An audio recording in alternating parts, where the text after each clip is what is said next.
Hi, I'm Terri Marciello, Director of Elderly Services for the town of Wilmington. I am here today to start a brand new show called Let's Be Candid with Elders.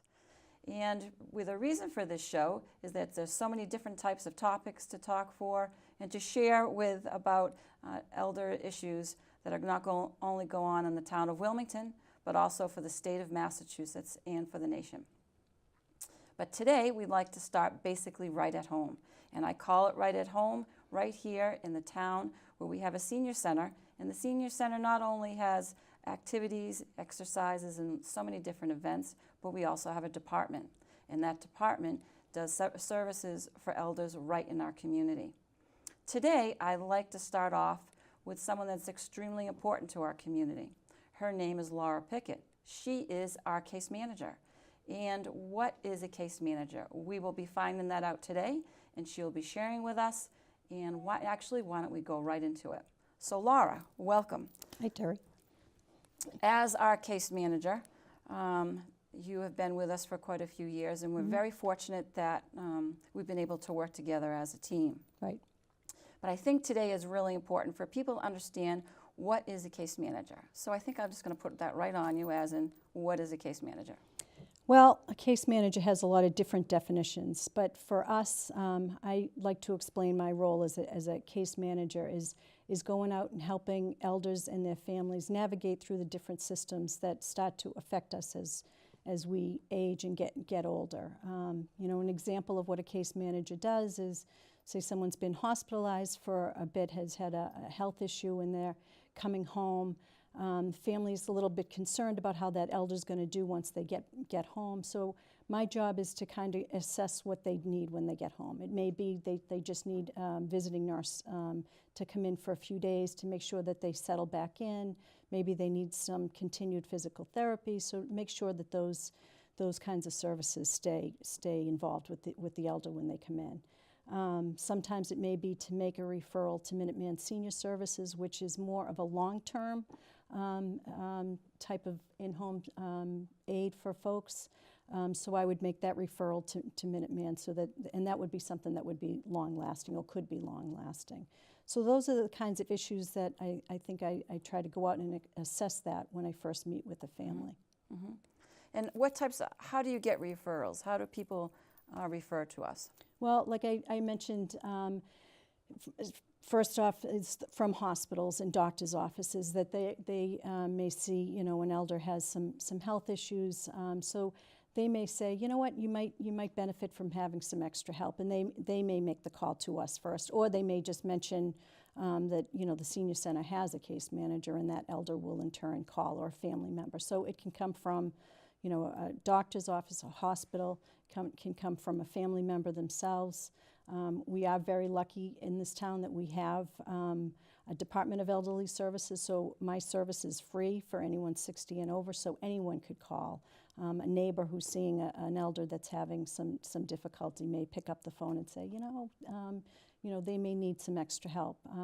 The other piece that the other way we get referrals oftentimes is through the fire and police department. They may go out, an elder had fallen, needs some help getting up, and they may see, this person could use some extra help. So they may give the center a call and say, could you check on this person? So it comes in a number of different ways. And how do you, once you get involved with a family or an elder, what's the length of time? Like, what type of involvement? How long do you stay with that family? Well, that's kind of as varied as what the definition of a case manager is. Sometimes it may be to just give the information to the families that, Minuteman Senior Services is available. So it could be just that quick referral, and then the family is okay doing it on their own. And sometimes it's longer term. A number of people live in this community and don't have family around and don't have anyone kind of assisting them. So that involvement is usually longer term, where I might go out on a weekly basis just to kind of check in, see how they're doing, if there's anything they need.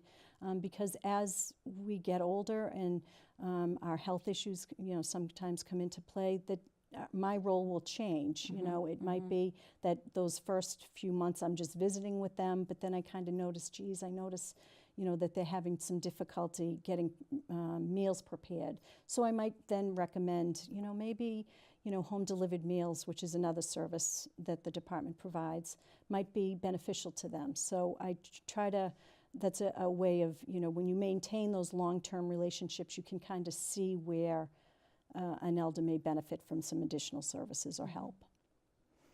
Actually, having the luxury of us working together as a team, I do see that the relationships that you do develop are long-lasting and can be very helpful in a crisis because they can feel very comfortable with you. Yep. In a different aspect, as a case manager, what else are you providing to the department? Well, I think one of the things that you and I have talked about a lot too is that once you're out into the community, you start to see some different things that folks need, or some different issues that they may be having that maybe aren't being met in the community. So one of the things that I'm really excited about or proud of that we've been able to develop was a caregiver support group. And that kind of piggybacked off of the Minuteman Senior Services sponsored a six-week program that was geared towards, it was called Powerful Tools for the Caregivers, to assist caregivers who are taking care of their loved ones that have some, long-term illnesses, Alzheimer's, dementia, that kind of thing. So what we found was after the 6-week class was that this group of individuals really developed this bond and really were able to feed off of each other and support one another as they were traveling this difficult road as sometimes being a caregiver. So we've now been able to develop a caregiver support group that meets on a monthly basis at the center, and they really have developed a strong bond, and I think that's been very beneficial for folks out that have had those issues out in the community. And with the development of being a support group for such a long period of time, well, we should say within the year's time, do they feel comfortable of having, say, and people in viewing this, if they would like to be a part of that group, do you feel that they'd be welcome? Well, that is something that we've talked about as a group because they have been together for a while, and I felt that I owed it to them to see how they felt about having new people come in, because sometimes, some of the issues can be difficult, and sometimes it can be hard for them to express, around new people. But all of them said, almost as a group, yes, that they wanted it opened for anyone that was having issues with caregiving. They wanted it open so that they could come in and feel the support that they in turn have felt. So I think that it's worked out well as far as that part goes, that they're very much open to having new members come in and get the help that they've had. So it's worked out well. Now, just because I have the luxury of working with you and knowing how hard you're working on a spring project, can you let everyone know about, just to put a plug in for people that are dealing with this, what's happening for us in the spring? So in the spring, we've, as part of the caregiving workshop or support group, I've tried to reach out, and we've tried to reach out to bring in other organizations or topics that would be beneficial. And the Alzheimer's Association of Massachusetts does provide some programming that comes right into the center. In this springtime, we're very lucky that we're going to have a 3-part series that's going to focus on some of the communication issues and some of the essential, it's called the essential skills for caregivers. So that's going to be a 3-part series, which I think is going to be very helpful for folks, because it's really kind of hands-on information that they can use when dealing with their loved ones that have dementia or Alzheimer's. Now again, because I have the luxury of working with you and we share an office, there's another whole aspect that you also do that we've been able to start at the center because of having a case manager. And what is that? Well, one of the first, well, it was the first group that we kind of got together and decided there was a need for, was a men's group. Because again, being out, you as well, being out in the community, what we found was that a lot of men weren't as willing, or I guess that's the right word, to come into the center. But yet they were isolated and really needing that social interaction, but not really sure how to go about doing that. So again, because we do, share the office, being able to talk with you about, well, what can we do to kind of make the center more accessible for them as well. So we came up with having the men's breakfast. And I think that has worked out beautifully. They come in, we have a breakfast usually twice a month.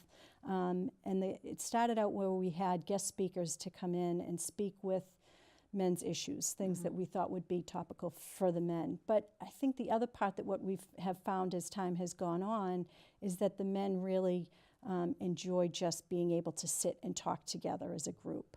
And I think the thing that I love the most is the friendships and the bonds that I've seen with some of the gentlemen that, may not have, prior to the men's group, may not have come in for a luncheon that we would have at the center, but now do. Or we'll go off on a day trip together, and now, they've got a buddy that they can sit and enjoy time with. So I think that's worked well.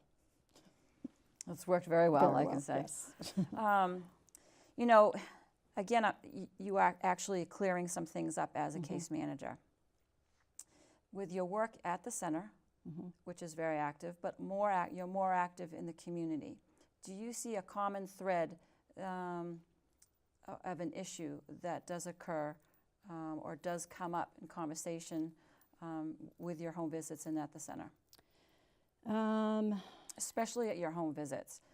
As their need, what's the common thread that they tend to bring up to you that's most important to them? Well, I think one of the things that we talk about a lot when I go out there, it's difficult for someone to open up a door and have a stranger come in, and who I am a stranger when they first see me. They have no idea who I am, and to kind of talk about the issues that they're having. And I think that there is a little bit of fear almost associated with that. And what I try to do is to reassure folks that my job is to go and to make them comfortable in their home, because I think that on a whole, everyone wants to stay at home. They want to be in the place that they've, raised their families and have lived a life. And so I feel like it's my job to make sure that they're able to do that, but do that safely. So that when I suggest to them that, it might be good to have home-delivered meals, so then you don't have to worry about cooking a meal.